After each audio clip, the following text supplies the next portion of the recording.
So hey guys, welcome back to Unacademy MH board scholars. अगर channel को अभी तक सब्सक्राइब नहीं किया है तो यार सब्सक्राइब कर दो और बेल आइकन का भी हिट कर दो। चलो आज का टॉपिक शुरू करते हैं। आज का टॉपिक क्या है आप लोगों को पता है, right? Subject verb agreement. Subject verb agreement ये हमारा आज का टॉपिक है, जो कि ग्रामर में रूल्स के लिए यूज होता है। तो देखते हैं क्या क्या है। Subject verb agreement is the grammatical rule that the verb or verbs in a sentence must match the number, person, gender of the subject. यानी कि क्या, सब्जेक्ट वर्ब एग्रीमेंट यानी कि क्या कि जो सब्जेक्ट है और जो वर्ब है, यानी कि जो सब्जेक्ट यानी कि हम एक इंसान पकड़ते हैं, वर्ब एक एक्शन वर्ड, इन दोनों के बीच में क्या चाहिए, तालमेल चाहिए, एग्रीमेंट चाहिए। यानी कि जितने इंसान उसके हिसाब से वर्ब, यानी कि आई आया तो एम, ठीक है, यू आया तो आर, दे आया तो आर, ठीक है। तो ये जो सब्जेक्ट और ये जो वर्ब है, इनके बीच में हमें क्या चाहिए, एग्रीमेंट चाहिए। एम के आई के आगे आप आर नहीं लगा सकते, अगर ये लगा दिया तो ये गलत हो जाएगा, right? So this is what called the subject verb agreement. एक सेकेंड ना, यहाँ पे भी नोट्स है, देखो यहाँ पे भी, बट आई गेस वो अच्छे से लिख के नहीं आए हैं। मैं आपको पढ़ के सुना देती हूँ। In English the verb needs to match just the number and sometimes the person. यानी कि क्या हो जाता है कि इंग्लिश में वर्ब नंबर के साथ मैच होना चाहिए। यानी कि अगर 4 लोग हैं तो 4 लोग यानी कि ज्यादा लोग हैं, ठीक है, नॉट 1 पर्सन, मेनी पर्सन। तो मेनी पर्सन के साथ वो वर्ब जो है मैच होना चाहिए, ठीक है। ही प्लेज, ठीक है, फॉर एग्जाम्पल मैं आपको यहाँ पे बताती हूँ, 1 मिनट रुक जाओ। यहाँ पे ही प्लेज, ही प्लेज यानी कि क्या, एक इंसान है तो हमने क्या लिख दिया, प्लेज। पर अगर 4 इंसान है तो हम क्या बोलेंगे, दे प्लेड, पास्ट टेंस में प्लेड, ठीक है। और प्रेजेंट टेंस में होगा तो दे प्ले। तो ये जो फर्क है ना, ये एस का और यहाँ पे विदाउट एस का, ये फर्क आपको समझना चाहिए in order to correct your sentence, ठीक है। इंग्लिश में क्या रहता है, वर्ब को जो नंबर है और जो सब्जेक्ट है, ठीक है, उसके साथ अपना तालमेल करना पड़ता है। Is this clear? So this is what called subject verb agreement. चलो next slide. For the example the singular subject it and the plural subject they use different version of the same verb, ठीक है। मतलब क्या, जैसे कि मैंने यहाँ पे बताया मैंने, ही प्लेस दे प्ले, यानी कि इनमें फर्क है। सिंगुलर में एस लगता है और प्लूरल में एस नहीं लगता। वैसे ही इट और दे में भी फर्क है, ठीक है। It goes, it goes, it किसके लिए रहता है, नॉन लिविंग थिंग के लिए या एनिमल के लिए रहता है, राइट? सो इसलिए हम क्या बोलते हैं, the dog goes, the cat goes, ठीक है। इट गोज आता है, पर अगर वही इट के जगह मैंने आपको दे दिया देव, सो दे गोज आएगा क्या, नहीं, दे हमेशा गो में आएगा। जैसे दे यहाँ पे प्ले में आया और यहाँ पे एस नहीं लगा, वैसे ही यहाँ पे गो आएगा और ये जो एक्स्ट्रा ई एस है वो नहीं लगेगा। क्लियर सबको? ठीक है। फॉर एग्जाम्पल शी डांसेस, दे में क्या आएगा, दे डांस, ठीक है, समझ गया? ये जो एस है ये यहाँ पर नहीं आएगा। This is called as subject verb agreement. समझ गए? Okay. Learning the rules for subject verb agreement can be difficult at first, but with enough practice you will find they start to make more sense। यानी कि आप अभी सब सुन रहे होगे ना, आप बोल रहे होंगे यार क्या है, कुछ भी बोल रहे हैं, कुछ भी है इसमें, ठीक है। पहली बार ऐसे ही होता है, पहली बार ना सेंस नहीं करता, पहली बार बहुत ही ज्यादा डिफिकल्ट लगता है। आप बोलोगे यार हमें क्या पता इसके साथ क्या ही लगेगा और दे के साथ क्या ही लगेगा, हमें तो कुछ भी, हम तो लिख के आएंगे, हमें जो फील होगा, या आप ऐसा बोलोगे। फर्स्ट टाइम ये डिफिकल्टी लगता है, फर्स्ट टाइम आपको ये सेंस नहीं बनाएगा, बट जैसे जैसे आप प्रैक्टिस करोगे, जैसे जैसे आप इस लेक्चर होने का जिसपे क्वेश्चन सॉल्व करोगे, आपको वो इजी जाने लगेगा and that will make sense. Okay, below we explain everything you need to tackle any subject verb agreement exercise you can come across। अब मैं आपको ऐसे ऐसी चीजें सिखाने वाली हूँ कि आपको कोई भी सब्जेक्ट वर्ब एग्रीमेंट पे क्वेश्चन आ जाए तो आप वो क्या कर सकते हो, सॉल्व कर सकते हो, ठीक है। 1 मिनट रुक जाओ। including demonstrations of how they work with the lots of subject verb agreement examples। वो कैसे काम करते हैं, उन्हें कैसे यूज करना है, उन्हें कैसे सॉल्व करना है, ये सब कौन बताएगा आपको, मैं बताऊंगी एग्जाम्पल्स के साथ। तो चलो सीखते हैं। What is subject verb agreement? सबसे पहले तो ये देखते हैं क्या होता है सब्जेक्ट वर्ब एग्रीमेंट, ठीक है। चलो हाँ, okay. Subject verb agreement also called subject verb concur, ठीक है, इसको ये भी कहा जाता है refers to matching the subject and the verb of a sentence in a tense, aspect and mood, यानी tense, aspect और mood में क्या करते हैं वो सब्जेक्ट को वर्ब से मैच करते हैं, तालमेल जुलाते हैं। सब टेंस, एस्पेक्ट एंड मूड को हम एब्रिकेट कैसे करते हैं, एब्रीवेटेड यानी कि शॉर्ट फॉर्म क्या देते हैं उसका, TAM, ठीक है, which translates to number, person and gender. अगर इसी को ट्रांसलेट किया तो टेंस यानी कि नंबर, ठीक है, past tense, future tense, present tense, aspect यानी कि पर्सन एंड मूड यानी कि जेंडर। तो सब्जेक्ट वर्ब एग्रीमेंट किस पर डिपेंड करता है, number, person and gender, number, person and gender. एक एक एग्जांपल दे दूं क्या मैं आपको, ठीक है, चलो एक एग्जांपल दे दूं। सब्जेक्ट वर्ब एग्रीमेंट नंबर पे कैसे डिपेंड करता है, जैसे आई है तो एम आएगा, यू है, योर्स नहीं, हम यू एक ही हो जाएगा ना, यू नहीं दे लेते, दे है तो आर हो जाएगा। यहाँ पे देखो आई है, एक इंसान है, एक पर्सन, तो उसके साथ लग रहा है एम। दे है, ठीक है, दो, एक से ज्यादा है तो उसके साथ लग रहा है आर। यहाँ पे यू भी ले लिया हमने तो आएगा आर, यू भी क्या है, एक इंसान है। ओके, ये हो गया हमारे नंबर के एग्जाम्पल। अगर हम पर्सन के एग्जाम्पल ले तो शी इज गॉन, ठीक है, अदरवाइज शी गोज, ठीक है, एंड दे ओनली गो, दे के साथ गो नहीं लगता तो शी गोज, दे गो। ये हो गया पर्सन का हमारा एक एग्जाम्पल, समझ रहा है, शी के साथ लग रहा है गोज, पर अगर वही वन पर्सन से ज्यादा आ जाए, मोर देन वन पर्सन, तो वहां पे लग रहा है गो, दे गो। ओके, एंड वैसे ही जेंडर पे डिपेंड करता है। ओके, लाइकवाइज जेंडर पे डिपेंड करता है, मेल का अलग, फीमेल का अलग, नॉन लिविंग थिंग का अलग। क्लियर है सबको? ओके, मैं अब नेक्स्ट ले रही हूँ। English doesn't use grammatical gender except for pronouns, मतलब प्रोनाउंस को छोड़ के किसी और के लिए ग्रामेटिकल जेंडर यूज नहीं होता। And only the verb changes on whether it's first, second और थर्ड पर्सन। यानी कि क्या, हम जैसे मराठी में बोलते हैं, ठीक है, ती मुलगी, ठीक है, कोई कोई कैसे बोलता है, देखो, त्या अत्या, त्या अत्या, ती अत्या, और दूसरा बोलता है त्या अत्या, यानी कि एक रिस्पेक्ट दे रहा है, ठीक है, दोनों के बोलने के तरीके अलग है, बट अगर हमने आहो जाहो किया तो वो क्या हो जाएगा, रिस्पेक्ट देना हो जाएगा। पर वैसे इंग्लिश में नहीं होता, इंग्लिश में आंटी को द आंटी ही कहते हैं, शी इज द आंटी ही कहते हैं, आंटी को आंटी ही कहते हैं, उसे कोई अलग वर्ड नहीं लगाते एक्सेप्ट प्रोनाउंस। अगर प्रोनाउंस लगाए तो ठीक, उसके सिवाय कुछ नहीं लगाते। बस उसके साथ जो वर्ब होगा ना, इनके साथ क्या होगा, जो वर्ब होगा वो चेंज हो जाएगा according to it is the first person, second person और थर्ड पर्सन, उसके हिसाब से क्या हो जाएगा कि वो वर्ब चेंज हो जाएगा। क्लियर है सबको?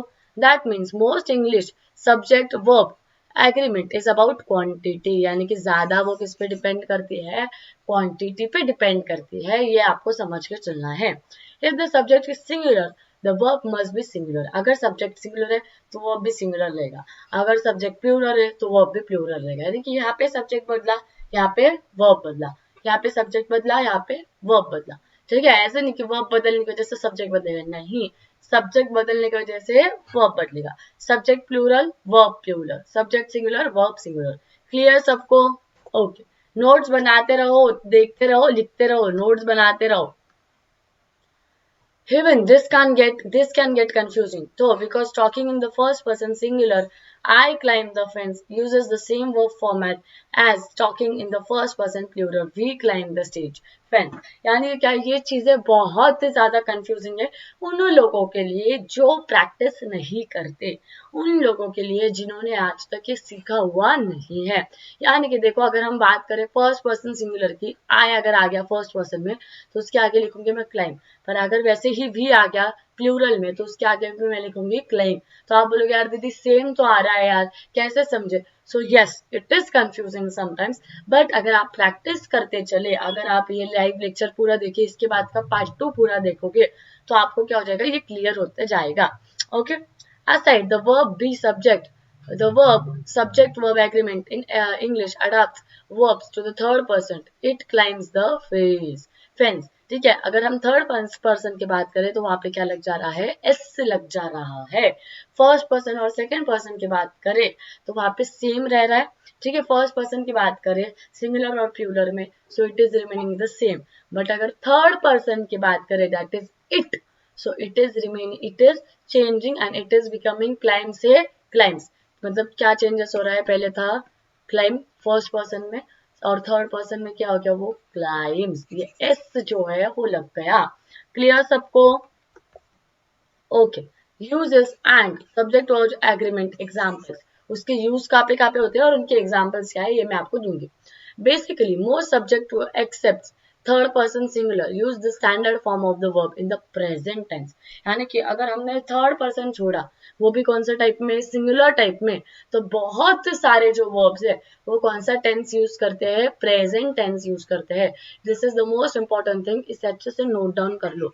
अगर हमने एक थर्ड पर्सन प्लूरल सिंगुलर वाला छोड़ दिया, थर्ड पर्सन सिंगुलर वाला छोड़ दिया, तो बाकी के जितने भी इसमें वर्ब्स यूज होंगे वो कौन से यूज में होंगे, ज्यादा तो प्रेजेंट टेंस में यूज होंगे। क्लियर सबको? Okay, the dogs roll in the mud, I need to catch my breath, you look like a celebrity. अब द डॉग्स, ठीक है, however if the subject is the third person singular, you must be the singular, you must use the singular form of the verb when speaking the present tense। यानी कि अगर verb singular है तो आपको singular पकड़ना पड़ेगा, अगर subject plural है तो आपको वर्ब प्लूरल लेना पड़ेगा, ये तो मैंने पहले ही बोला। अब यहाँ पे देखो यू, ये सिंगुलर है तो यहाँ पे लुक, ये वर्ब क्या लिया हमने, सिंगुलर लिया। आई, दिस इज सिंगुलर तो वर्ब भी क्या है, सिंगुलर। डॉग्स, ये है प्लूरल, बट यहाँ पे रोल, आप बोलोगे दीदी ये तो प्लूरल आया, सिंगुलर आया है, तो आप ऐसे लिखोगे डॉग्स रोल्स, नहीं ना, डॉग्स रोल्स ऐसे तो होगा नहीं, द डॉग्स रोल ऐसे ही लिखोगे, रोल यानी कि गोल गोल घूमना, ठीक है। So this is as subject verb agreement, हर इसमें ये चेंज होता है, आपको प्रैक्टिस करनी है, लाइव सेशन पूरा देखना है, आखिरी तक देखोगे तो पूरा समझ आ जाएगा, ठीक है। तो dogs roll in the mud, यानी कि बहुत सारे जो कुत्ते हैं वो मड में यानी मिट्टी में क्या हो रहा है, रोल हो रहे, घूम रहे हैं। I need to catch my breath, मुझे क्या करना पड़ेगा, मेरी जो सांस है उसे पकड़ना पड़ेगा। Next, you look like a celebrity, तू सेलिब्रिटी जैसा दिखता है। ये हो गई सब्जेक्ट वर्ब एग्रीमेंट्स के आपके एग्जांपल्स। आप बोलोगे दीदी इसमें सब्जेक्ट कौन वर्ब कौन, उनके बीच में एग्रीमेंट कैसे हुआ, so let me show you. This is the subject, this is the agreement, sorry verb, role is the verb, I is the subject, need is the verb, you is the subject, look is the verb। पहले subject आएगा फिर verb आएगा, ठीक है, पहले subject आएगा फिर verb आएगा। This is not that hard, इतना भी हार्ड नहीं है, इतनी टेंशन नहीं लेनी है, ज्यादा भी हार्ड नहीं है। आप जैसे जैसे प्रैक्टिस करोगे, जैसे जैसे लाइव सेशन एंड हो जाएगा, आप बोलेंगे यार दीदी तो हमें तो जम जा रहा है, ओके, आप बोलेंगे दीदी हमें जम जा रहा है। अब मैं आपको एक एग्जांपल देती हूँ, मेरे को सॉल्व करके दो, ठीक है। The boys dash in the garden, ठीक है। अब यहाँ पे मैं आपको दो ऑप्शन देती हूँ, प्ले आएगा अदरवाइज प्लेज आएगा, बोलो आप दोनों, आप लोग किस में से क्या आएगा, प्ले आएगा या प्लेज आएगा, जल्दी बोलो। The boys play in the garden आएगा या the boys plays in the garden आएगा, बोलो। इफ द, यहाँ पे अगर प्लूरल है तो वर्ब सिंगुलर, यहाँ पे जैसे हुआ वैसे dogs roll, so the boys play in the garden, the boys play in the garden, समझ गए। और अगर वहीं पे मैं आपको चेंज करके दू, एक सेकंड रुकाओ, मैं आपको और एक एग्जांपल देती हूँ चेंज करके, ये समझ गया, the boys play in the garden, the boys play, boys आया, ठीक है, तो यहाँ पे आएगा प्ले, ठीक है, यहाँ पे आएगा प्ले। और यहाँ पे अगर मैंने आपको दे दिया बॉय डैश, तो क्या लोगे आप, प्लेज लोगे, the boy plays in the garden, अकेला है ना वो, तो खेल रहा है, अकेले को एस लगेगा, सब बहुत सारों को सिंगुलर लगेगा, ठीक है। बॉयज को क्या लगेगा, बस प्ले, पर बॉय को क्या लगेगा, प्लेज लगेगा, दिस आर द अपोजिट्स, ये समझ लेना है। Most of the times this means adding S to the end, यानी कि बहुत टाइम हमें क्या करना पड़ता है, सब्जेक्ट वर्ब एग्रीमेंट में लास्ट को एस जो है वो ऐड करना पड़ता है। समझ गया, समझ गया, एग्जाम्पल समझ गया ना। अगर मैंने आपको दे दिया गर्ल्स तो आप क्या लिखोगे, प्ले, आप समझ गया आप लोगों को, और मैंने आपको दिया गर्ल्स तो आप क्या लिखोगे, play. I know now this is clear to you, right, अब क्लियर हो गया है आपको, ठीक है। अब यहाँ पे भी उन्होंने वापस वही एग्जांपल दिया, द डॉग रोल्स। अब यहाँ पे देखो, अब यहाँ पे फर्क देखो, पहले क्या था, पहले क्या था, मैं आपको लिख के देती हूँ। First was the dogs roll in the mud, ठीक है, ये था हमारा फर्स्ट पिछले साइड का। अब उन्होंने दिया है the dog rolls in the mud, यानी कि फर्क देख रहे हो, यह फर्क देख रहे हो, यहाँ पे एस था तो यहाँ पे नहीं था, यहाँ पे एस नहीं है तो यहाँ पे एस दिया गया है। जैसे कि मैंने आपको यहाँ पे बताया, यहाँ पे एस नहीं तो यहाँ पे एस होगा, और यहाँ पे एस है तो यहाँ पे एस नहीं होगा। जैसे कि मैंने आपको एग्जांपल बताया था वैसे ही, यहाँ पे एस है डॉग्स के साथ, डॉग के साथ, तो यहाँ पे रोल के साथ एस नहीं है, पर यहाँ पे डॉग के साथ एस नहीं है तो रोल के साथ एस लग गया है। Clear, clear, okay. Second example देखो, आई था, दिस वॉज आई, सिंगुलर, ठीक है, एक पर्सन, तो यहाँ पे क्या आया, नीड, बट यहाँ पे सेकेंड पर्सन आया शी, तो यहाँ पे आ गया नीड्स, ठीक है। यू आ गया तो लुक, एंड ही आ गया तो लुक्स, यानी कि ही शी इट अगर आ गया तो हम कभी भी वर्ब को एस से लगाएंगे, ये याद रखना। ही शी एंड इट अगर आ गया तो वर्ब को हम क्या ऐड करेंगे, लास्ट में एस ऐड करेंगे। Make this clear to you, make this clear to you. If the verb ends in x, double s, sh, ch, tch और zz, you add es to the end. अगर verb last में x से and हुआ, double s से and हुआ, मैं आपको example दे दूं, ठीक है, सारे वर्ड्स का एग्जांपल दे दूं, अच्छे से देखो, हाँ, क्लियरली देखो। अगर ये वर्ड हुआ fox, फॉक्स, फर्स्ट, ठीक है, second is class, double s, third is sh, clash, okay, okay, fourth is okay, fifth is tch का क्या आएगा, ch और tch सेम आ जाएगा, ओके। z का भी क्या आएगा, अब देखो, इतने एग्जांपल्स मैं आपको देती हूँ, ठीक है। अब देखो उन्होंने क्या बोला है, अगर आपका वर्ब जो है, अगर आपका वर्ब जो है ये वर्ब नहीं है, ठीक है, ये वर्ब नहीं है, मैंने आपको एक एग्जांपल दिया है लास्ट में लिख के, दिस आर नॉट वर्ब्स, इन्हें नाउन में कंसिडर होंगे, ये नाउन में कंसिडर होंगे, ठीक है, ये वर्ब्स नहीं है, बट मैं आपको एग्जांपल दे रही हूँ। अगर आपका वर्ब एक्स से एंड हुआ तो आप लास्ट में क्या लगाओगे, es लगाओगे, es लगाओगे, ठीक है। डबल एस से एंड हुआ, यानी कि जैसे कि ये क्लास आया तो इसको भी क्या लगाओगे, es लगाओगे, क्लासेस, ठीक है। एस एच से एंड हुआ, एस एच, क्लैश, तो ये क्या हो जाएगा, क्लैशेस, ठीक है। सी एच से एंड हुआ, चर्च, तो ये क्या हो जाएगा, चर्चेस, ठीक है। ये बात याद रखनी, X, double S, S H, C H, T C H, double Z, अगर ये सारे वर्ड से, ये सारे लेटर से वर्ड एंड हो रहा है, इन सारे लेटर से वर्ड एंड हो रहा है, तो आप लास्ट में क्या लगाओगे, क्या ऐड करोगे, es ऐड करोगे। और अगर ये वर्ड्स नहीं है, ये लेटर्स नहीं है, तो आप बस क्या ऐड करोगे, s ऐड करोगे। क्लियर है, क्लियर है। आप बोलोगे हाँ दीदी समझ गया, अब हम तो बहुत अच्छे से समझ गए। अब एग्जाम्पल देख लो, हिस, ठीक है, यहाँ पे एग्जाम्पल देख लो, हिस, ठीक है, डबल एस आया तो उसे क्या लगाया हमने, es लगाया। माई स्नेक से, ही सेज टू से आई लव यू, ठीक है, तो यहाँ पे क्या है, डबल एस आया तो आप क्या लगोगे, es। She only matches, matches, तो यहाँ पे देखो ch लग रहा है, मैच, मैच, तो ch लगने के बाद दीदी ने क्या बोला है, es जोड़ना है, es जोड़ लिया तो क्या हो गया, वो मैचेस, ठीक है। ऐसा आ गया बैच, तो हो जाएगा es, बैचेस, ठीक है। कैच, कैचेस, टच, टैचेस, ठीक है। ch लग गया तो आप क्या लगाओगे, es। समझ गया, समझ गया, ओके। आप बोलोगे दीदी आप तो बहुत ज्यादा क्लियर हो रहा है, धीरे धीरे, अरे होने ही वाला है, टेंशन ना लो, ठीक है। If the verbs end in a constant y, remove the y and add ies।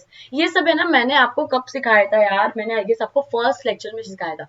जिसने फर्स्ट लेक्चर देखा होगा ना उसे ये याद होगा, ठीक है। जो भी कांस्टेंट वर्ब होता है, जो भी वर्ब होता है जो y से एंड होता है, ठीक है, उसको हम y निकाल के y को हटा देते हैं। जैसे कि यहाँ पे हमने क्या किया, यहाँ पे हमने क्या किया, इन सबको प्लस कर दिया और es लगा दिया, इन सबको प्लस करके क्या लगा दिया, es। इन सबको हटाया क्या हमने, ऐसे कट किया क्या, नहीं किया, बस हमने क्या किया, ऐड किया। बट अगर आपको लास्ट में आ जाए y, जैसे कि BABY, बेबी, ठीक है, तो ये जो y है ना, इस y को हम हटा देंगे, इस y को हम क्या करेंगे, हटा देंगे, और वहां पे क्या लगाएंगे हम, BABIES, बेबीज। वाई के जगह पे वाई को हटा के वाई को पूरा दफना देंगे और वाई के जगह पे हम लगाएंगे क्या है, IES। क्या लगाएंगे हम, IES। क्लियर है।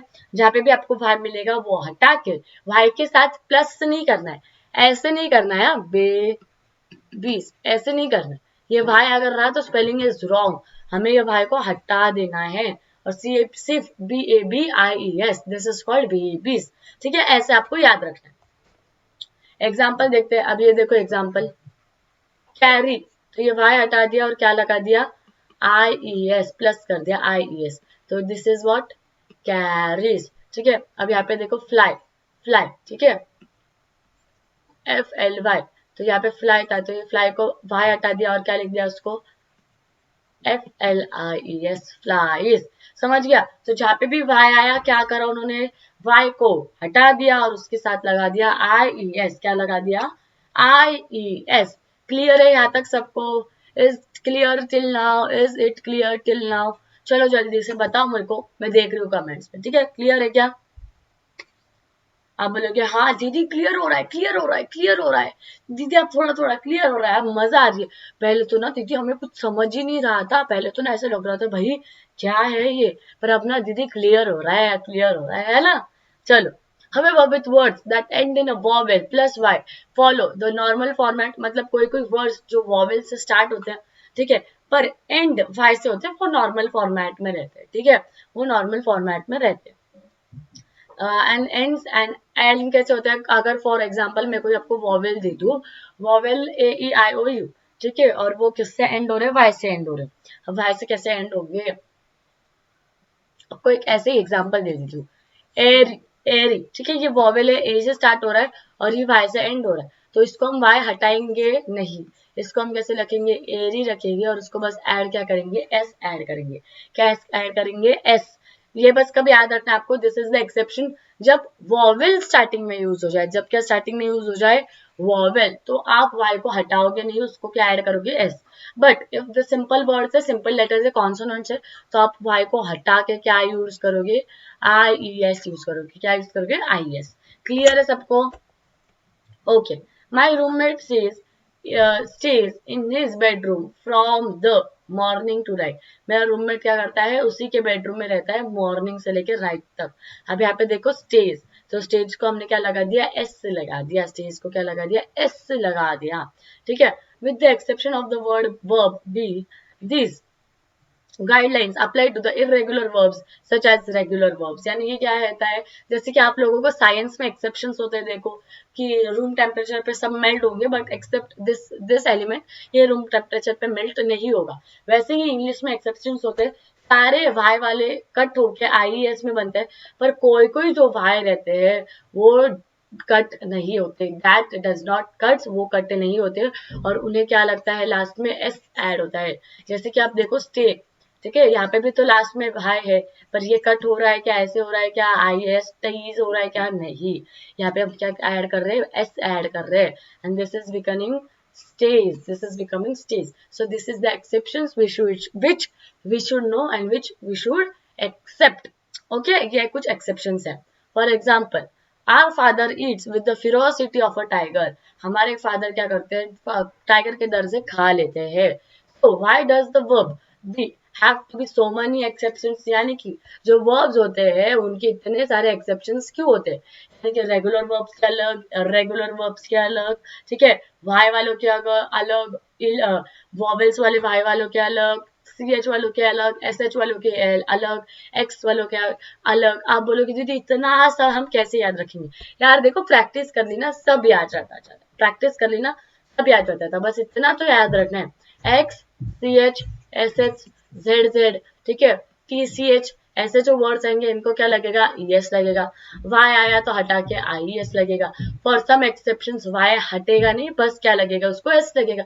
दो तो बातें याद रखनी है, तीन तो बातें याद रखनी है, एक है ES वाली, एक है IES वाली और एक है S वाली। ठीक है, so देखो, so why does the verb have to be so many exceptions, यानी कि verb में इतने सारे exceptions क्यों होने चाहिए, क्यों है। The most common verb in English, it doesn't just represent a general state of existence. It also an auxiliary verb necessary for the continuous tense. यानी कि इंग्लिश में verb बस verb का काम नहीं करता, auxiliary verb का भी काम करता है और हमें continuous tense भी बताता है. यानी कि क्या, अब यहाँ पे देखो ये जो स्टेज है, ठीक है, my roommate stays in the bedroom from night morning to night, यानी कि मेरा जो रूममेट है वो सुबह से लेकर रात तक रूम में ही रहता है, सुबह से लेकर रात तक. तो ये कंटिन्यू हो रहा है, सुबह फिर दोपहर फिर शाम फिर रात, कंटिन्यू चलते आ रहा है. तो कंटिन्यू जब होता है, कंटिन्यूअस टेंस जब होता है, तब हम क्या लगाते हैं, एस लगाते हैं, तब हम क्या लगाते हैं, एस लगाते हैं. क्लियर? ठीक है. ईट्स, ईट्स तो खा रहे हैं, अभी से लेके तब तक खा रहे हैं, प्रोसेस है, प्रोसेस इज कंटिन्यूइंग, तो प्रोसेस को हम क्या लगाएंगे, एस से लगाएंगे. क्लियर सबको? क्लियर सबको? नेक्स्ट स्लाइड पर बढ़ते हैं. Now in English be is the only verb that changes based on the person. ये जो बी है ना, बी ये वाला, ये क्या करता है, पर्सन को देख के चेंज होता है. क्या करता है, इंसान को देख के चेंज हो जाता है. कोई कोई होते हैं ना, दल बदलू, रंग बदलू, वैसे कौन है, बी. ये बेस्ड ऑन पर्सन, लड़का है, लड़की है, लिविंग थिंग है, नॉन लिविंग थिंग है, उसको देख के क्या हो जाता है, चेंज हो जाता है. If you are using the verb be alone as a part of the continuous tense, the subject verb agreement rules agree require that you match both the number and person. अगर आप be ये verb use कर रहे हो, तो subject verb agreement जो हमारा है, subject verb agreement जो हमारा है, वो हमें कहता है कि जो number है और जो इंसान है, person, इन दोनों को क्या करना चाहिए, मैच करना चाहिए. और अगर आप मैच नहीं कर सकते तो आप ये जो be है as a verb use नहीं कर सकते. Clear? Here's a quick reminder that of how to conjugate be in the singular and a plural of each of. आप बोलोगे अब दीदी अगर सिंगल, दो टाइप के पर्सन होते हैं, एक होता है सिंगुलर पर्सन और एक होता है प्लूरल पर्सन. आप बोलोगे दीदी हमें क्या समझेगा कि बी को सिंगुलर में कैसे यूज करना है और बी को प्लूरल में कैसे यूज करना है. तो देखो एक क्विक रिवीजन दे दी उसका, फटाफट से देख लेते हैं. ठीक है. आई सिंगुलर अगर हम लेंगे, सिंगुलर में तीन लोग होते हैं, first person, second person, third person. I आएगा फर्स्ट पर्सन में, सिंगुलर में आई, प्लूरल में वी, सेकंड पर्सन में यू, प्लूरल में यू, थर्ड पर्सन में ही शी इट, प्लूरल में दे. आप बोलोगे वी ये चार्ट ना हमें पता है, चार्ट पता है, यूज करना नहीं पता ना. चार्ट बचपन से सीखा है, सेकंड थर्ड स्टैंडर्ड से सीखा है, पर अभी तक किसी को परफेक्ट इंग्लिश नहीं आती, क्या फायदा. ठीक है. तो अच्छे से देखो, first person singular I, plural we, second person singular you, plural you, third person singular he she it, third person plural they. बातें याद रखो, इस पे क्वेश्चंस आएंगे, क्वेश्चंस लूंगी मैं.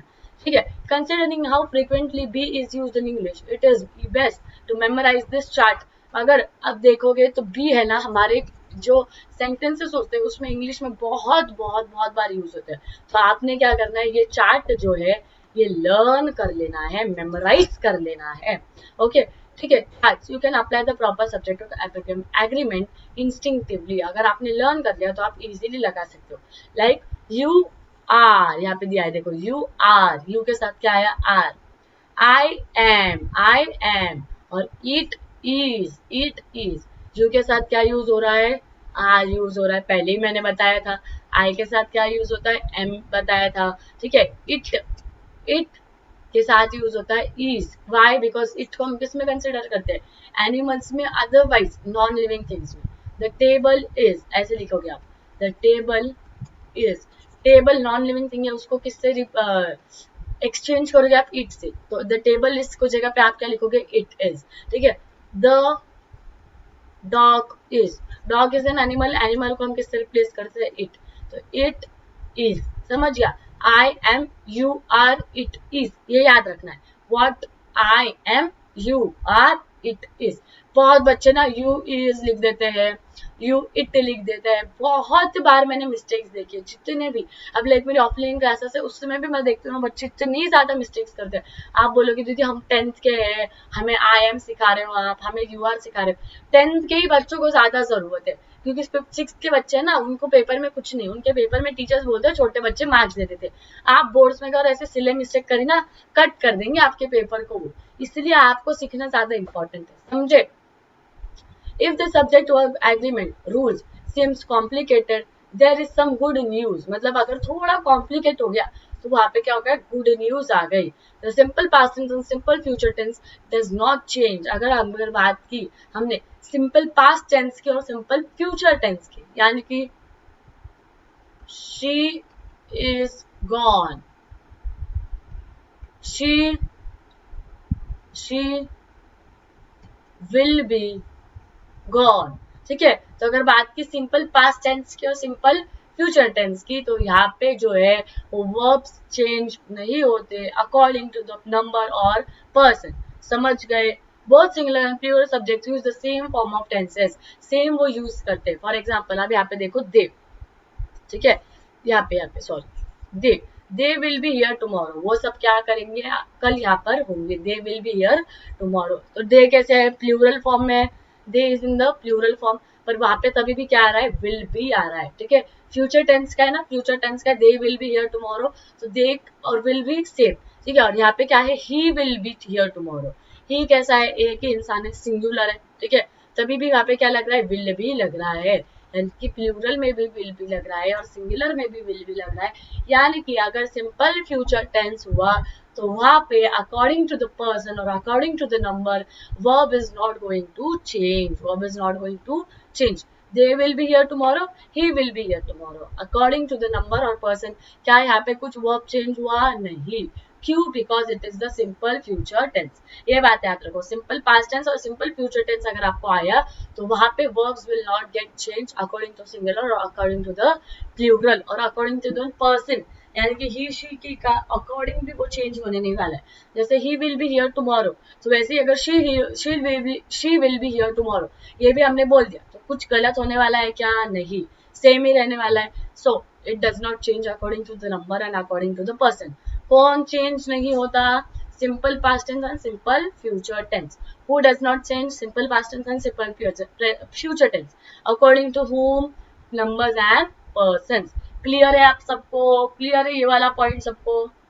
यस दीदी, कमेंट में एक बार यस बता दो, कमेंट में एक बार यस बता दो। वापस एक्सेप्शन आ गया है आपको, वापस एक्सेप्शन आ गया है, जैसे केमिस्ट्री में बार बार आते हैं वैसे ही। द पोटैटोज ग्रीव ओवरनाइट, बहुत सारे पोटैटोज है, ठीक है। अब जैसे कि ग्रीव वर्ब सेम रहेगा, ठीक है, यहाँ पे लिख के देती हूँ, ये देखो, ये जो यहाँ पे ग्रीव है, ये वर्ब दोनों सेंटेंसेस में सेम नाम, ठीक है। पर अगर हम बात करें सब्जेक्ट की, ठीक है, तो एक से ज्यादा है तो हम क्या लिखेंगे उसको, पोटैटोज लिखेंगे, पोटैटोज, ईएस लगाएंगे, ओ होगा लास्ट में, तो ठीक है। और अगर सिंगुलर है तो हम बस क्या लिखेंगे, पोटैटो। वैसे ही टोमैटो, ठीक है, और एक से ज्यादा हो गया तो टोमैटोज यहाँ पे ए है, ओके, टोमैटोज। तो मतलब यहाँ पे क्या हो रहा है कि यहाँ पे सब्जेक्ट चेंज हो रहा है, वर्ब चेंज नहीं हो रहा। यानी कि देखो ग्रीव सेम ही रहा, एक सब्जेक्ट हो या एक से ज्यादा सब्जेक्ट हो, यानी कि सिमिलर हो या प्लूरल हो, verb is remaining the same. The potatoes grew overnight, the potato grew overnight, ठीक है। Subject verb is remaining the same but change क्या हो रहा है, subject according to the number. एक रहा सिंगुलर रहा तो पोटैटो, एक से ज्यादा रहा तो उसको क्या लग गया, ईएस, पोटैटोज। जैसे कि एक इंसान रहा, एक लड़का रहा तो बॉय, एक से ज्यादा रह गया तो boys. The boys grew overnight, the boy grew overnight, ठीक है। The only exception is again the verb be which changes between was and were based on the subject in the simple past tense, ठीक है। तो ये समझ गया आपको, ये वाला समझ गया कि यहाँ पे चेंज क्या हो रहा है, सब्जेक्ट चेंज हो रहा है, वर्ब चेंज नहीं हो रहा। अब ये वाला देखते हैं, ठीक है। I was young, we were young. अब देखो एक एक्सेप्शन आता है पास्ट टेंस में, वॉज और वेर के बीच में। अगर वॉज रहा तो it goes to the singular, and if were रहा तो it goes to the plural. ये तो सबको पता ही होगा ना, ये तो बहुत बचपन से सीखा है हम सब ने, ये तो बचपन से सीखा है। आप बोलोगे हाँ दीदी ये आता है हमें। क्या बोला दीदी ने? अगर एक इंसान रहा, अगर एक ही इंसान रहा तो हम क्या यूज करते हैं, वॉज यूज करते हैं। और अगर एक से ज्यादा इंसान रहा, मैनी रहे, तो हम क्या यूज करते हैं, वेर, ठीक है। जैसे कि मैं एग्जांपल देती हूँ, आई वॉज गॉन yesterday, ठीक है, yesterday फॉर अ पिकनिक। अब ये पूरा yesterday लिखा नहीं है, DAY लगा लो आप, ठीक है, yesterday फॉर अ पिकनिक। तो आई आई इज द सिंगुलर, तो सिंगुलर के साथ क्या यूज हुआ यहाँ पे, वॉज हुआ, ठीक है। I is the singular, singular के साथ क्या यूज हो गया, वॉज यूज हो गया। But they were gone yesterday for a picnic, ठीक है। वेयर हो गया यहाँ पे, तो वेयर, वेयर क्यों आया, क्योंकि दे आया। दे क्यों आया, दे यानी कि क्या, एक से ज्यादा, एक से ज्यादा, एक इंसान से ज्यादा, यानी कि मैं भी उनकी, आप भी उनके, भाई बहन, मम्मी पापा सब। तो दे यानी कि बहुत ज्यादा, एक इंसान से ज्यादा। तो एक इंसान से ज्यादा के लिए हम क्या यूज करते हैं, वेयर यूज करते हैं। बट ये किस में यूज होता है, बस पास्ट टेंस में यूज होता है। कहाँ पे यूज होता है ये was and were, past tense में। अगर हम बात कर रहे हैं पास्ट टेंस की, और अगर सिंगुलर इंसान है तो हम यूज करेंगे वॉज। और अगर हम बात कर रहे हैं पास्ट टेंस की, बट अगर वहां पे प्लूरल, तो हम यूज करेंगे वेयर, तो हम यूज करेंगे वेयर। क्लियर है सबको, क्लियर है सबको? आप बोलेगे हाँ दीदी क्लियर है। Okay, next. On the other hand, the perfect tenses changes their auxiliary verb depending on the number of the subject. अब आप बोलोगे दीदी यार auxiliary verb क्या होता है, तो देखो auxiliary verb पर एक पूरा मस्त वीडियो आएगा, वो वीडियो आप देख लेना, ठीक है। और मेरे को बोलो यार, इसके बाद ये जो हमारा सब्जेक्ट वर्ब एग्रीमेंट, इसका ये पार्ट 1 है, इसके बाद पार्ट 2 आएगा, उसको हम क्वेश्चन सॉल्व करेंगे, ठीक है। पार्ट 2, पार्ट 2 के बाद मैं लेसन लेना स्टार्ट करूँ कि इंग्लिश का, ठीक है। 10th स्टैंडर्ड का लेसन लेना स्टार्ट करूँ, 9th स्टैंडर्ड का लेसन लेना स्टार्ट करूँ? अगर हाँ होगा ना, तो लाइव चैट में नहीं, कमेंट जो होता है ना, लाइव सेशन एंड होने के बाद जो कमेंट होता है, उसमें मुझे बताना कि हाँ दीदी आप लेसन लो, we will see the lesson. मैं लेसन ले लूंगी, ठीक है, क्योंकि मुझे लेसन लेना स्टार्ट करना है। बट मैं सोच रही हूँ कि पहले ग्रामर खत्म करूँ या पहले लेसन खत्म करूँ। अगर आप बोल रहे हो कि ग्रामर और लेसन साथ में चलने देना है, तो फिर मैं लेसन साथ में ले लूंगी। Okay, singular subject use has and plural subject use have. यानी कि यहाँ पे देखो क्या हो गया, यहाँ पे क्या हुआ, यहाँ पे किसकी बात चल रही थी, पास्ट टेंस की बात चल रही थी। पास्ट टेंस में सिंगुलर में कौन यूज होता है, वॉज यूज होता है। और प्लूरल में क्या यूज होता है, क्योंकि वेर यूज होता है। आप लोगों को अब ये क्लियर हो गया, ठीक है। वैसे ही अगर हम बात करें प्रेजेंट टेंस की, प्रेजेंट टेंस की, तो सिंगुलर में यूज होगा हैज, सिंगुलर में यूज होगा हैज, एंड प्लूरल में यूज होगा हैव, प्लूरल में यूज होगा हैव। एग्जाम्पल दे दूं आपको, एग्जाम्पल दे दूं, ठीक है, एक सेकेंड, पेन का कलर चेंज कर लेते। Okay, he has only one eraser, उसके पास बस क्या है, एक इरेजर है। ही क्या है, एक इंसान है, दो इंसान है, एक या एक से ज्यादा इंसान है। एक इंसान है ना, ही मतलब एक लड़का, ही मतलब एक लड़का, एक लड़के को क्या लगेगा, हैज। प्रेजेंट टेंस में क्या लगेगा, has. He has only one pen, अभी उसके पास बस एक ही पेन है, अभी उसके पास बस एक ही पेन। तो ये प्रेजेंट टेंस में आ गया। और ही के साथ प्रेजेंट टेंस में क्या लगता है, हैज लगता है। एक इंसान के साथ, सिंगुलर के साथ क्या लगता है, हैज लगता है।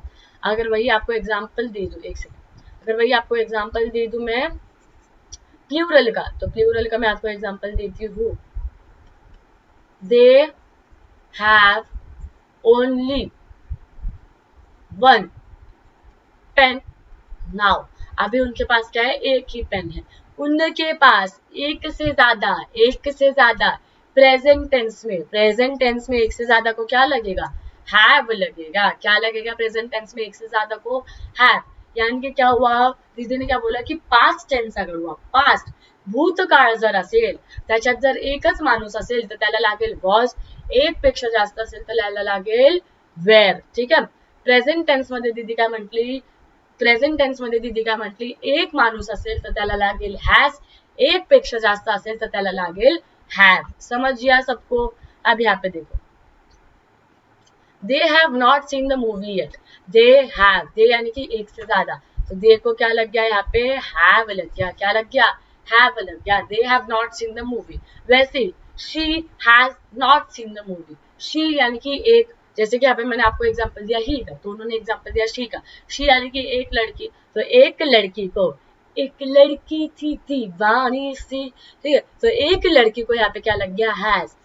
एक लड़की थी दीवानी सी।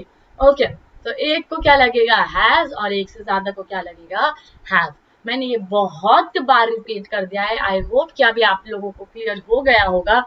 ये जो सारे एग्जाम्पल्स थे, ठीक है, ये दो एग्जाम्पल्स नोटबुक में लिख लो। ये दो एग्जाम्पल्स अपने नोटबुक में लिख लो। आपको एग्जाम के टाइम पे ये बहुत ज्यादा काम आने वाला है। Right it down in your notebooks, जल्दी जल्दी जल्दी राइट इट डाउन। और ये बात याद रखो, ऐसे ना एक टेबल बना लो। चलो टेबल आपको बनाते हैं। पास्ट, प्रेजेंट, ठीक है, this is the table. Singular, has, singular, has, very good. Plural, have, plural, have होगा, हैज और हैज आएगा। मेरे को बोलो पास्ट टेंस में क्या आएगा।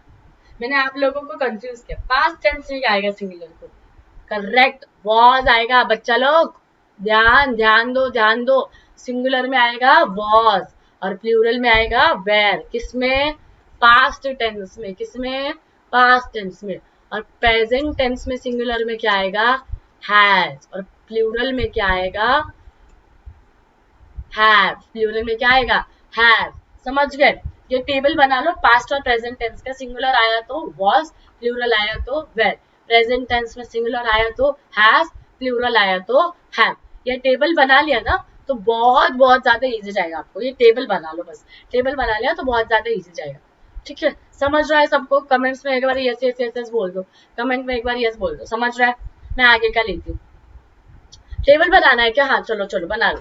टेबल बना लो और कमेंट्स में बोल दो कि दीदी समझ रहा है। Then I take the next slide. Okay, then I take the next slide.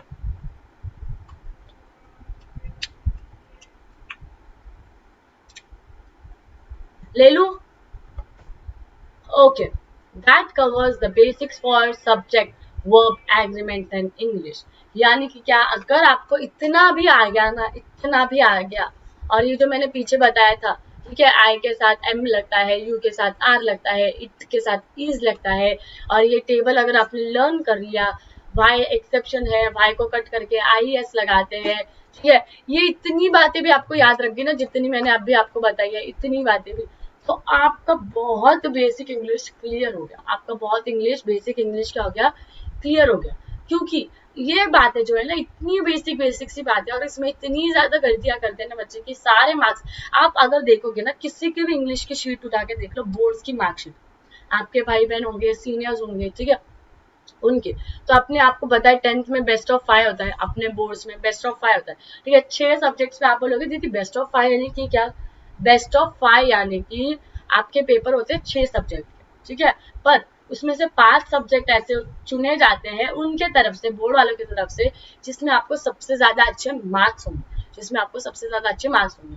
और आप देख लो 99% जो बच्चे होते हैं ना, 99%, उन 99% के बच्चों के बेस्ट ऑफ 5 में इंग्लिश सब्जेक्ट नहीं होता। इंग्लिश सब्जेक्ट नहीं होता। आप बोलोगे दीदी कैसे? तो ये मिस्टेक्स की वजह से, ऐसे छोटे छोटे मिस्टेक्स करते हैं हम इंग्लिश लैंग्वेज में, इंग्लिश के एप्रिसिएशन में, इंग्लिश के राइटिंग स्किल्स में, जिसके वजह से हमारे इंग्लिश में बहुत ज्यादा मार्क्स चले जाते हैं एंड इंग्लिश बेस्ट ऑफ 5 में नहीं आता। और बाकी बेस्ट ऑफ 5 में आता कौन है फिर? एसएसटी आता है, साइंस आता है, मैथ्स आता है, हिंदी आता है और मराठी आता है। हिंदी मराठी भी आप लोगों को परफेक्ट नहीं आती, तो उसकी वजह से क्या हो जाता है, आपके परसेंटेज उतर जाते हैं। पर इंग्लिश एक ऐसा सब्जेक्ट है जिसको अगर आपने प्रैक्टिस कर ली साल भर, आपने बस लाइव लेक्चर्स भी देख ली ना ये वाले, तो आप क्या कर सकते हो, इंग्लिश को जो है बेस्ट ऑफ 5 में ला सकते हो। और अगर इंग्लिश बेस्ट ऑफ 5 में आ गया तो मैं आपको गारंटी देती हूँ, आपको आराम से 90% के ऊपर आ ही जाएंगे। बिकॉज अगर इंग्लिश आ गया तो आप साइंस में भी मिस्टेक्स नहीं करोगे। आप बोलोगे दीदी कैसे? साइंस में भी हम इंग्लिश में ही लिखते हैं, उसमें भी आपके सेंटेंसेस जो फॉर्म हो रहे हैं उसमें आपके मिस्टेक्स नहीं होंगे। एसएसटी में मिस्टेक्स नहीं होंगे, क्यों? क्योंकि एसएसटी में अभी हम इंग्लिश में ही सब्जेक्ट सेंटेंसेस फॉर्म कर रहे हैं। So if English is clear, every subject is clear. ठीक है, अगर इंग्लिश क्लियर हो गई तो सारे सब्जेक्ट्स आपके क्लियर हो गए। इसीलिए बार बार बोल रही हूँ कि ध्यान दो, ध्यान दो, ध्यान दो, नोट्स बनाओ। इंग्लिश को हम बोलते हैं कि यार इंग्लिश ही तो है, इंग्लिश ही तो है, इंग्लिश ही तो है, पर बाद में ना ये इंग्लिश ही वाट लगाता है। इसलिए इंग्लिश पे अभी से ध्यान दो और अभी से प्रैक्टिस करना शुरू कर दो। अभी तक का जितना भी मैंने आपको समझाया, क्या कि अभी तक का जितना भी आपको समझाया, क्या वो क्लियर है? क्या वो क्लियर है? एक बार कमेंट्स बताओ।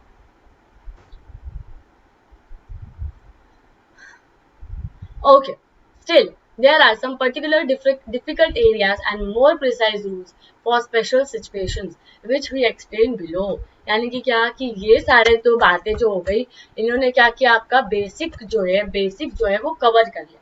पर ऐसी कोई चीजें हैं जो कि बहुत डिफिकल्ट होती है एरिया में फाइंड आउट करने के लिए, और उनमें क्या क्या होते हैं, स्पेशल रूल्स यूज होते हैं। वो स्पेशल रूल्स कौन कौन से हैं, कैसे यूज होते हैं, वो मैं अब आपको बताऊंगी। ठीक है, तो चलो देखते हैं।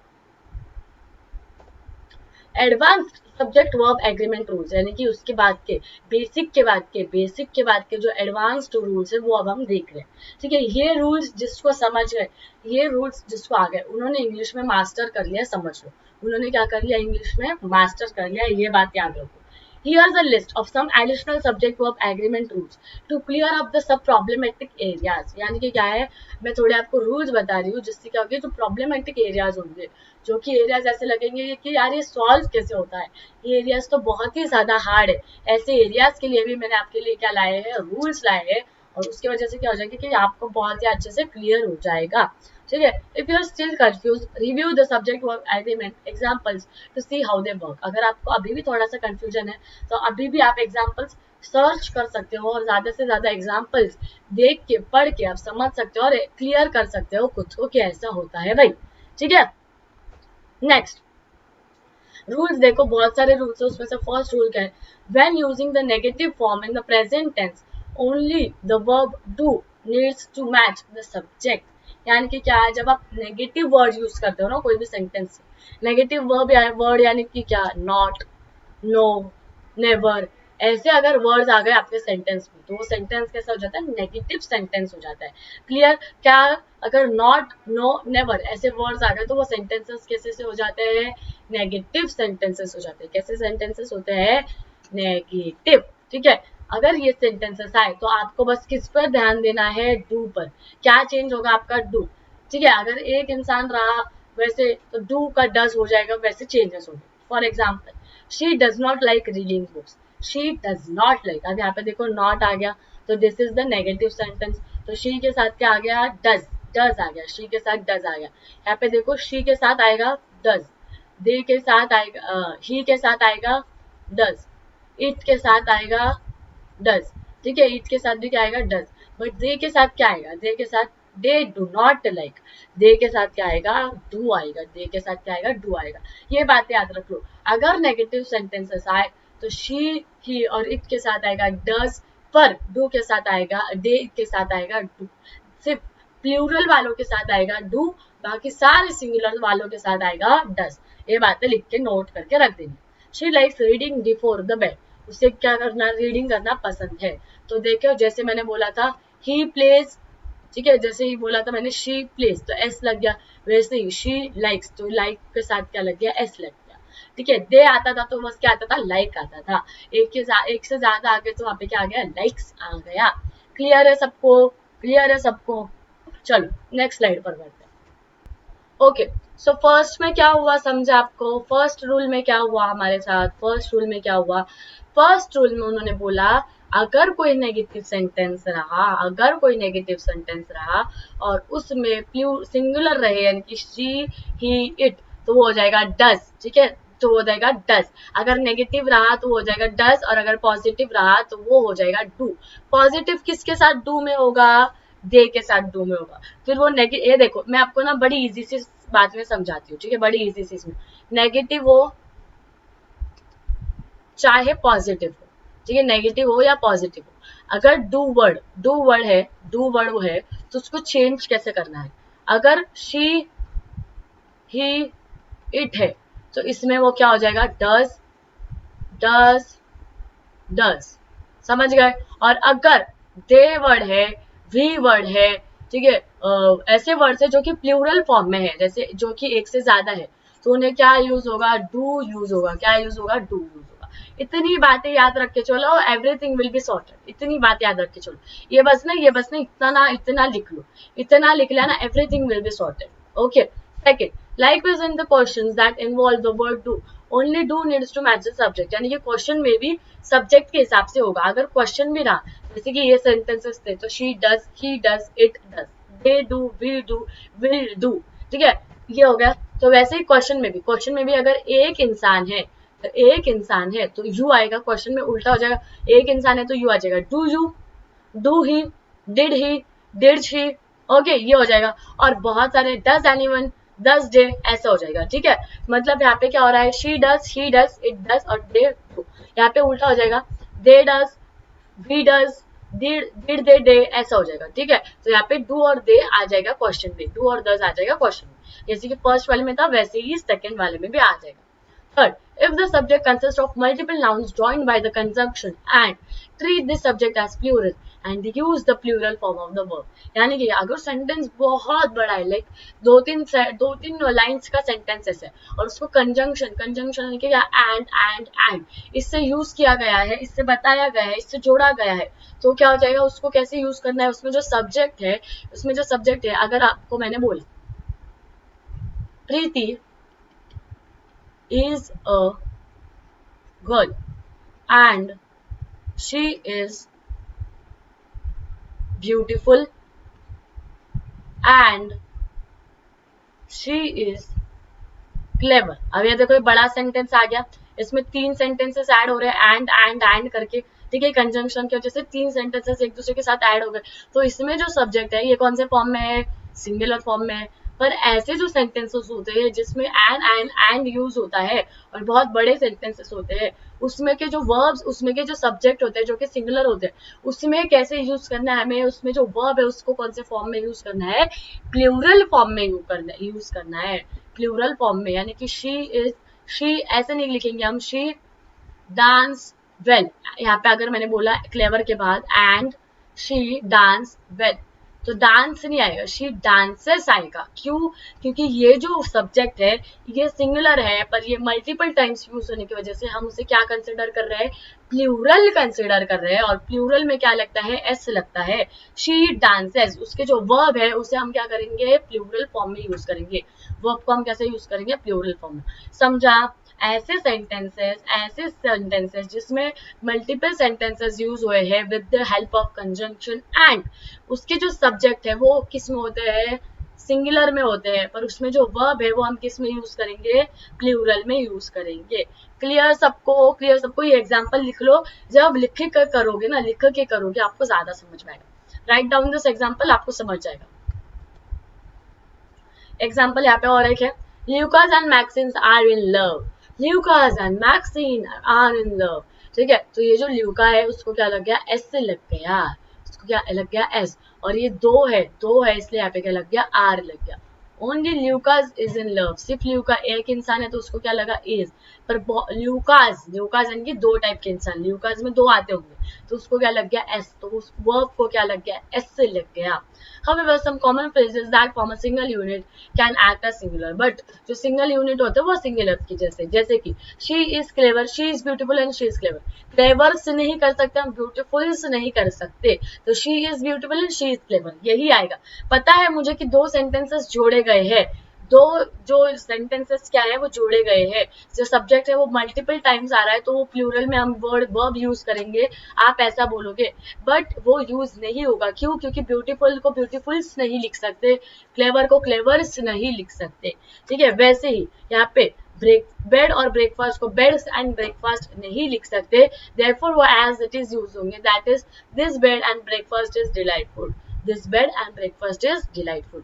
समझ गया आपको? मैंने जो सेंटेंस दिया उसमें आपको दोनों समझ जाएंगे, ठीक है। मैंने आपको सेंटेंस क्या दिया था, प्रीति इज अ गर्ल, ठीक है, first, and she is beautiful and she is clever and she, लिखो मेरे साथ लिखते चलो, शी डांसेस नाइसली, ठीक है। अब यहाँ पे देखो सब्जेक्ट कौन है, प्रीति, ये उसका प्रोनाउन है, इसलिए सब्जेक्ट क्या हो रहा है, मल्टीपल टाइम्स यूज हो रहा है। कौन सा कंजंक्शन यूज हो रहा है यहाँ पे, एंड कंजंक्शन यूज हो रहा है, एंड कंजंक्शन यूज हो रहा है, तो हमें वर्ब को क्या करना है, प्लूरल फॉर्म में डालना है।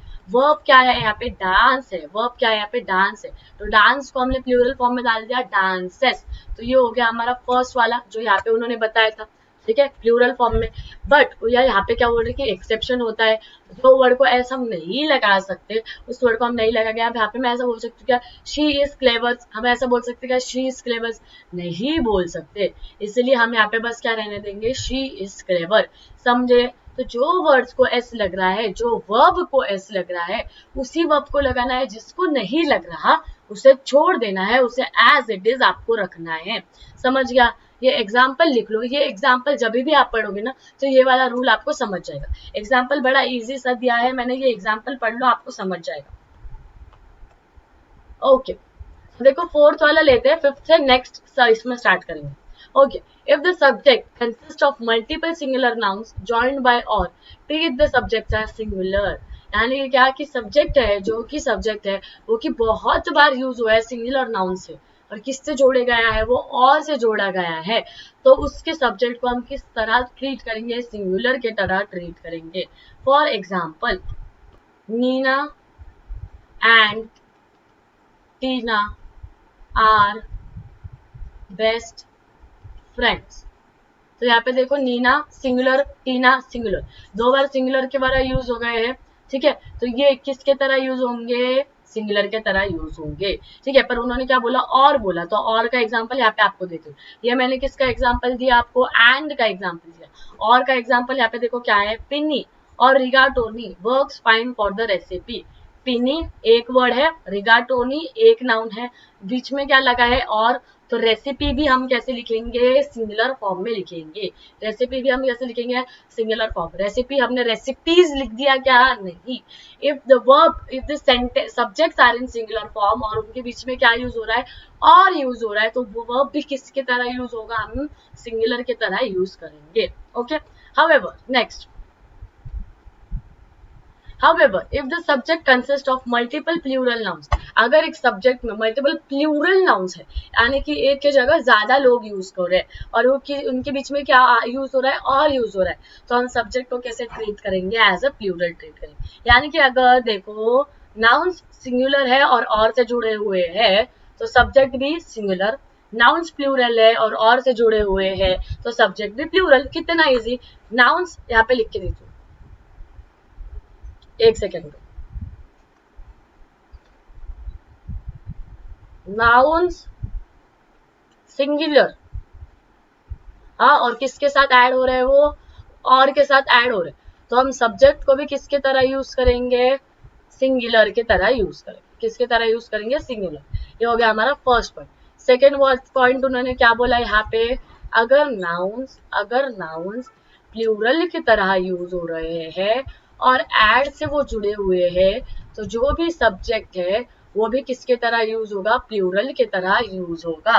Clear? If the nouns are singular और वो किससे जुड़े हैं, और से जुड़े हैं, तो सब्जेक्ट सिंगुलर। और अगर नाउन्स प्लूरल है और वो और से जुड़े हुए हैं, तो सब्जेक्ट प्लूरल। फॉर एग्जाम्पल ये देखो, नाउन्स यहाँ पे क्या है, कैट्स एंड डॉग्स, तो cats and dogs S S लगा है तो प्लूरल हो गए, तो good are make good friends, तो ये फ्रेंड्स भी क्या हो गए, एस हो गए। ये फ्रेंड को फ्रेंड है क्या, वहां पे सिर्फ, जैसे यहाँ पे सिर्फ रेसिपी है, नॉट रेसिपीज, नॉट रेसिपीज, तो यहाँ पे भी सिर्फ फ्रेंड हो सकता था, बट यहाँ पे कैट्स और डॉग्स कैसे प्लूरल फॉर्म में, तो फ्रेंड भी कैसे आ गया, प्लूरल फॉर्म में, फ्रेंड्स आ गया। क्लियर सबको? If there is a combination of singular and plural nouns joined by or, the verb follows the number of the final listed. यानी कि अगर एक सिंगुलर है एक प्लूरल है, तो वर्ब कैसा यूज होगा, तो वर्ब कैसा यूज होगा, the teacher or the students have to inform the principal। मतलब क्या कि अगर सिंगुलर पहले आ गया, अगर सिंगुलर पहले आ गया तो क्या लगेगा, हैव लगेगा, और अगर प्लूरल पहले आ गया, प्लूरल पहले आ गया तो हैज लगेगा। यानी कि क्या, अगर सेंटेंस में दोनों नाउन सिंगुलर है तो सब्जेक्ट सिंगुलर, अगर सेंटेंस में दोनों नाउन प्लूरल है तो सब्जेक्ट प्लूरल। पर अगर एक सेंटेंस ऐसा है जिसमें कि सिंगुलर है एक नाउन और एक नाउन प्लूरल है, तो अगर पहले आता है सिंगुलर नाउन तो यूज होगा हैव, और पहले आता है प्लूरल नाउन तो यूज होगा हैज। फॉर एग्जाम्पल यहाँ पे देखो, द टीचर और the students have to inform the in principal, यानी कि टीचर ये सिंगुलर था तो यहाँ पे यूज हो गया हैव। ठीक है, और यहाँ पे आ गया स्टूडेंट्स पहले, द स्टूडेंट्स और द टीचर, सेम सेंटेंस पर क्या कर लिया हमने, प्लूरल को सामने ला गया, स्टूडेंट्स आ गया, तो अगर प्लूरल आ गया तो हम क्या यूज कर रहे हैं, हैज यूज कर रहे हैं। I hope this everything is very much clear to you. अगर आपको, मुझे लगता है कि आपको आज का जो सेशन है ये बहुत ही ज्यादा अच्छे तरीके से क्लियर हो गया होगा। मैंने बहुत कोशिश की कि आपको सब्जेक्ट वर्ब एग्रीमेंट जो है वो इजी से इजी तरीके में मैं समझा सकूं, इजी से इजी वे में मैं आपको समझा सकूं, बहुत से बहुत ज्यादा एग्जांपल्स मैं आपको दे सकूं। ठीक है, ये जो 5th वाला है यहाँ से हम लेंगे पार्ट 2 में लेंगे, कहाँ से लेंगे, पार्ट 2 में लेंगे। ठीक है, तो आई होप यहाँ तक आपको क्लियर हो गया होगा। जो पार्ट अभी भी क्लियर हुआ नहीं होगा उसको रिवाइंड करके 1.5x की स्पीड पर देख लीजिए, नोट डाउन कर लीजिए, आपको समझ जाएगा। मुझे कमेंट में बताना कि आज का सेशन कैसे लगा। और चलो आज का सेशन यही एंड होता है, मिलते हैं नेक्स्ट सेशन में जो कि होगा सब्जेक्ट वर्ब एग्रीमेंट का पार्ट 2। टिल देन अगर चैनल को सब्सक्राइब नहीं किया है तो चैनल को सब्सक्राइब कर लो, नोट्स के लिए टेलीग्राम ग्रुप को ज्वाइन कर दो। Till then take care, bye bye, subscribe कर देना।